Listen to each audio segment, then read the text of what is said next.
There is one model general adaptation syndrome, जिसको short form में हम गैस भी कहते हैं, बट ये हमारे घर वाली एलपीजी गैस नहीं है, so do not confuse with that. It is gas but इसकी फुल फॉर्म कुछ और है, general adaptation syndrome.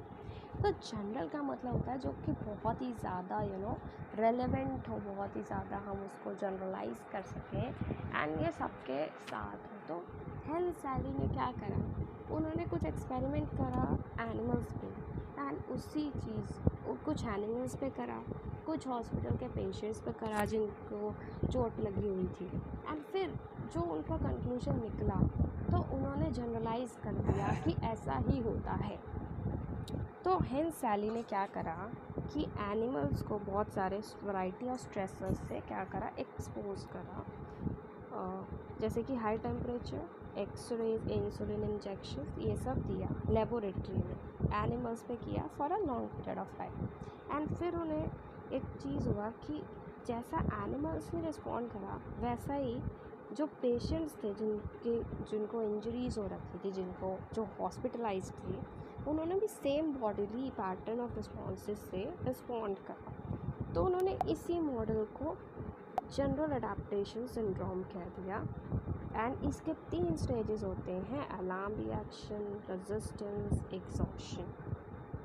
So one by one हम तीनों ही स्टेजेस को डिस्कस करेंगे गिवन बाय हेंस सैली। तो यानी कि सिंपल सी बात है, मैंने जब कहा फिजियोलॉजिकल बॉडी, सबसे पहला जो आता है स्टेज वो है अलार्म रिएक्शन। सो अलार्म रिएक्शन में क्या होता है, जब कोई भी स्ट्रेसर प्रेजेंट होता है तो हमारा जो एड्रेनल पिट्यूटरी कॉर्टेक्स सिस्टम है वो एक्टिवेट हो जाता है।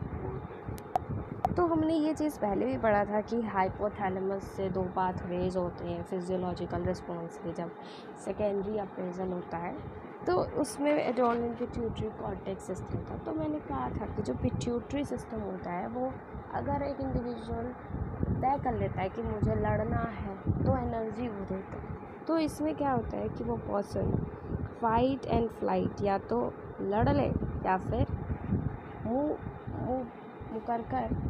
मुंह मोड़कर निकल ले कहीं पर। तो अगेन आई एम स्टेटिंग कि इसमें सिचुएशन ऐसी है, या तो सामना करो सिचुएशन का या फिर भाग जाओ। Then the second is resistance stage. Resistance का मतलब होता है थोड़ा सा रेजिस्ट करना, तो यानी कि जब स्ट्रेस बहुत ही ज़्यादा प्रोलॉन्ग होता है, थोड़ा समय तक रुक जाता है, तो रेजिस्टेंस स्टेज बिगैन हो जाता है। अब इसमें क्या होता है, जैसे हमने बहुत बार देखा होगा कि आपको एग्ज़ाम देने जा रहे हो, उससे पहले बहुत ही नर्वस होते हो, पर जैसे ही आप एग्ज़ाम दे देते हो you feel quite relax, very calm down. तो वो पैरासिम्पैथेटिक नर्वस सिस्टम की वजह से होता है। तो इसमें भी सेम चीज़ है, पैरासिम्पैथेटिक नर्वस सिस्टम एक्टिवेट हो जाते हैं और वो कहता है कि रिसोर्सेज दो, बॉडी रिसोर्सेज। एंड उसकी वजह से क्या होता है कि ऑर्गेनिज्म कोप करता है स्ट्रेस से। हो सकता है ऊपर पर्सन ने निश्चय कर लिया हो कि मैं लड़ूंगा इस सिचुएशन से, तो लड़ने के लिए एनर्जी चाहिए ना, तो वो रेजिस्टेंस स्टेज से पैरासिम्पैथेटिक नर्वस सिस्टम देंगे वो सारे रिसोर्सेज। कमिंग टू एग्जॉशन, नाम से पता चल रहा है कि आपने निश्चय करा कि मैं लड़ूंगा, फिर आपको रिसोर्सेज भी मिले। पर एग्जॉशन में क्या है कि हो सकता है कि रिसोर्सेज कम पड़ गए हो या फिर आप एग्जॉस्टेड फील कर रहे हो। तो एग्जॉशन में क्या होता है, जब आप बहुत ही ज़्यादा कंटिन्यूड एक्सपोजर करते हो टू दैट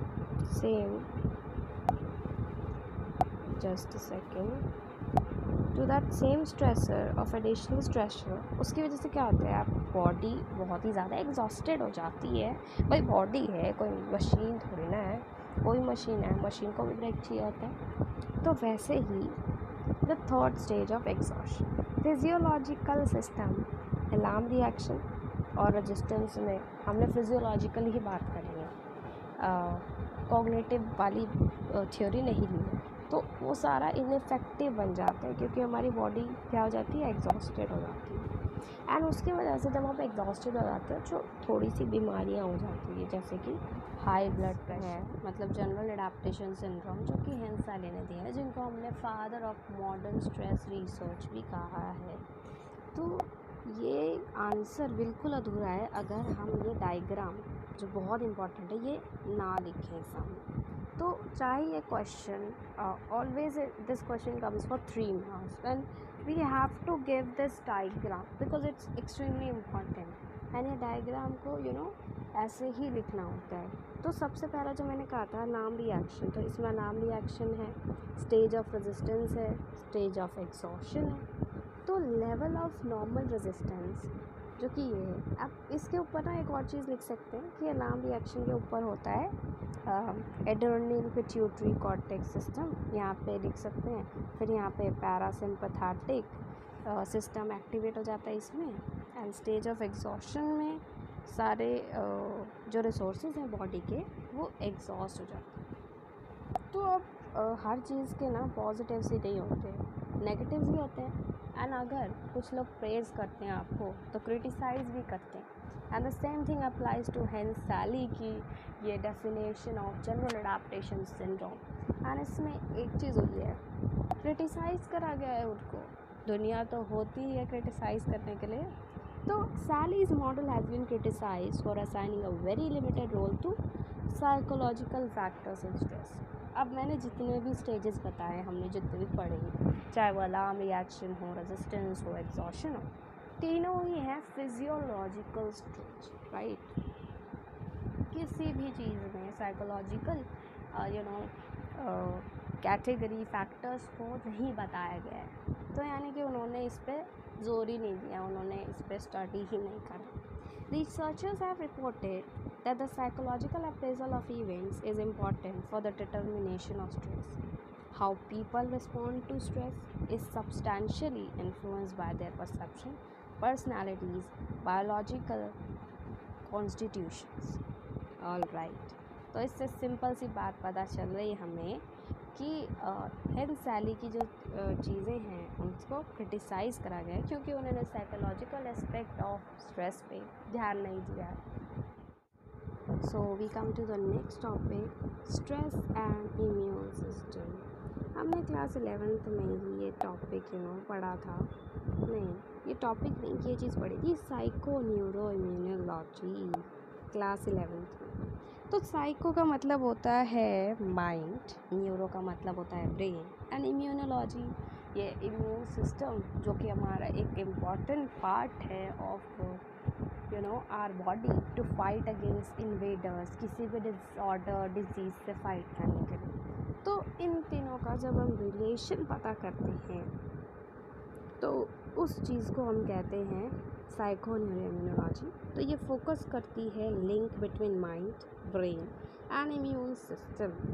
एंड ये सिर्फ पता करती है कि जब एक पर्सन स्ट्रेस्ड आउट होता है तो इम्यून सिस्टम पे क्या इम्पैक्ट पड़ता है।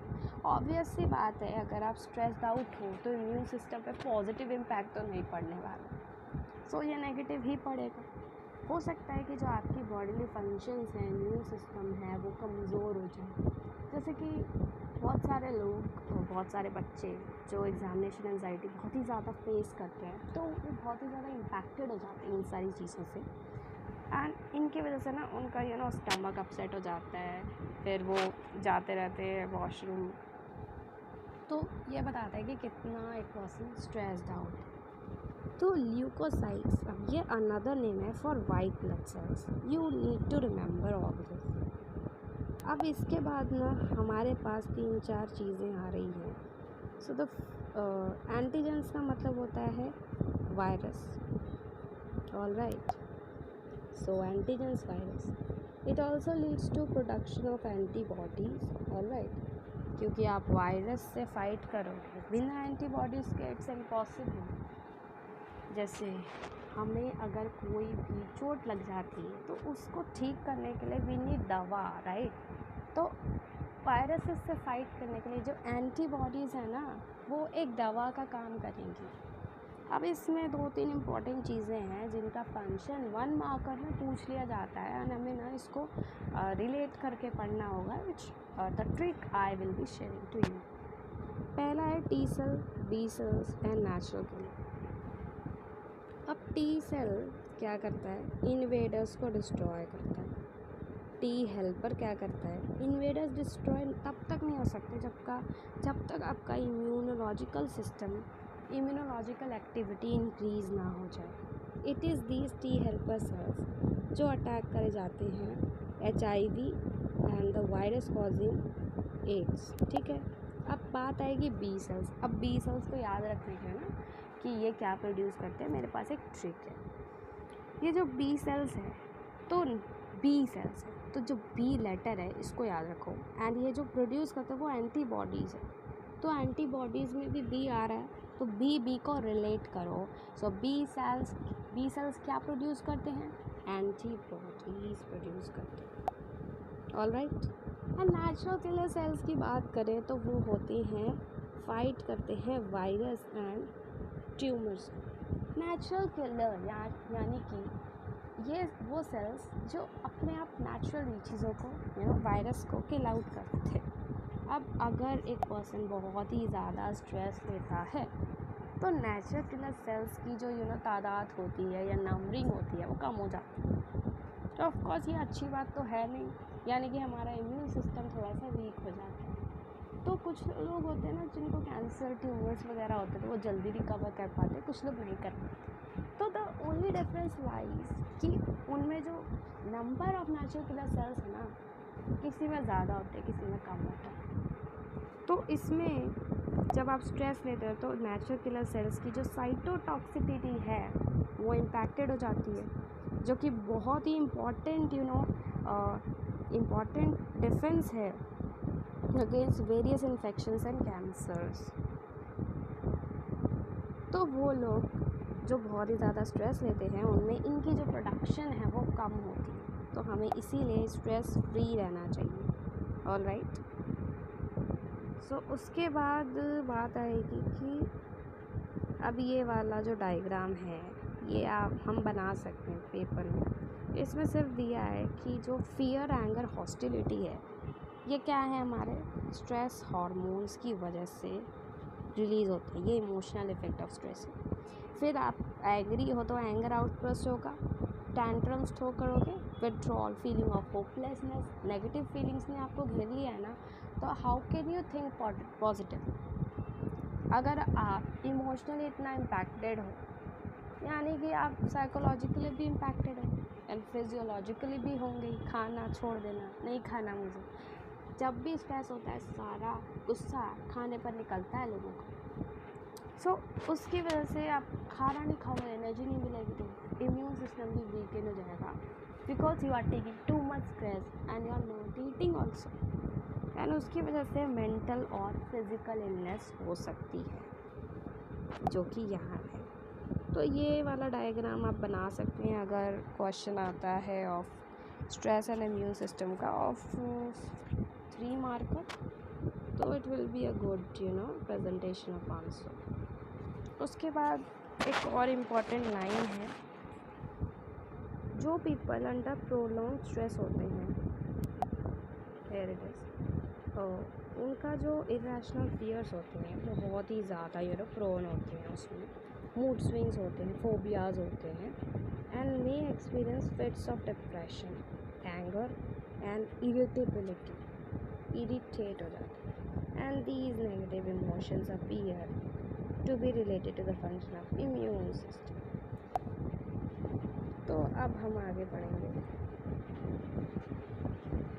तो जो नेगेटिव मूड्स होते हैं वो एसोसिएट होते हैं with poorer health outcome. Of course अगर आप डिप्रेस्ड हो, एंजाइटी हो रही है, ज़्यादा ही स्ट्रेस्ड आउट हो, तो पॉजिटिव हेल्थ इम्पैक्टेड तो होनी ही नहीं है, तो इतना क्या सोचना है, इसमें नेगेटिवली ही होगा। और उसकी वजह से फीलिंग ऑफ होपलेसनेस, ये सब जो डायग्राम में हमने नीचे पढ़ा था वही है, बस थोड़ा सा एक्सप्लेन कर रखा है।